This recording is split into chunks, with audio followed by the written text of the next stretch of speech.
ও চাচা। আসসালামু আলাইকুম বাবা। ওয়ালাইকুম আসসালাম। চাচা কাজ করবেন নাকি?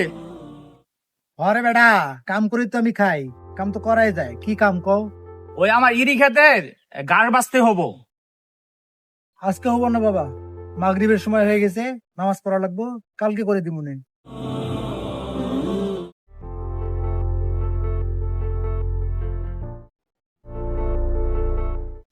চাচা আইসা পড়ছেন সকালবেলায়, কাজে লাগিয়ে গেছেন গা? ও বাবা, সকাল সকালই আইছি। ভালো করে কাজ করেন, আর আজকে সারাদিনের ভিতরে একটু শেষ করে দিবেন। অনেক খোঁজাখুঁজি পরে আপনারা পাইছি, সময় কিন্তু নষ্ট করেন না। চিন্তা করো না বাবা, ফাঁকি দেওয়ার স্বভাব আমার নাই। শরীরে ঘাম ধরে তোমার সব কাম আমি করে দিব, কিন্তু একটা কথা আছে।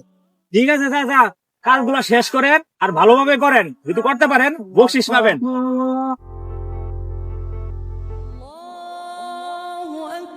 আজান দিয়ে ফেললো, ভাই নামাজটা পড়ে আসো। এ গেল কই? কাজ তো অনেকটা বাকি রয়েছে, খেতে দেখতেছি না। ওহো, নামাজে দাঁড়িয়ে আছে।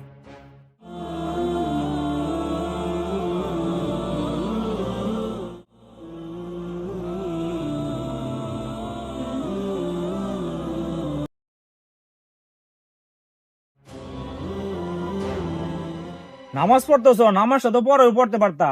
আর একটু খেত বাকি আছিল, ওইটুক শেষ করে পরে এসে নামাজটা পড়তা।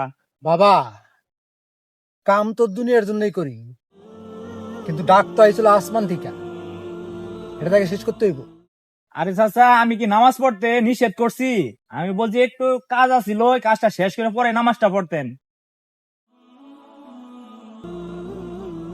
বাবা, রাসূল সাল্লাল্লাহু আলাইহি সাল্লামের ছোট্ট একটা হাদিস আমার সবসময় মনে পড়ে। তিনি বলেছেন, আসসালাতু আলা ওয়াক্তিহা, মানে সময় মতো নামাজ পড়তে হইব। আমি যে পরে নামাজ পড়বো সেই সময় তো আমাকে নাও আসতে পারে, তার আগে যদি আমি তার কাছে চলে যাই। চাচা, আমি তো শুধু কাজের হিসাবটা মিলাইতেছিলাম, জীবনে হিসাবের কথা আমি তো ভুলেই গেছি। আচ্ছা, আসরের ওয়াক্ত হইছে, আপনি একটু রেস্ট করেন, কইরা পরে খেতে যায়েন, আমি আসরের নামাজটা পড়াই।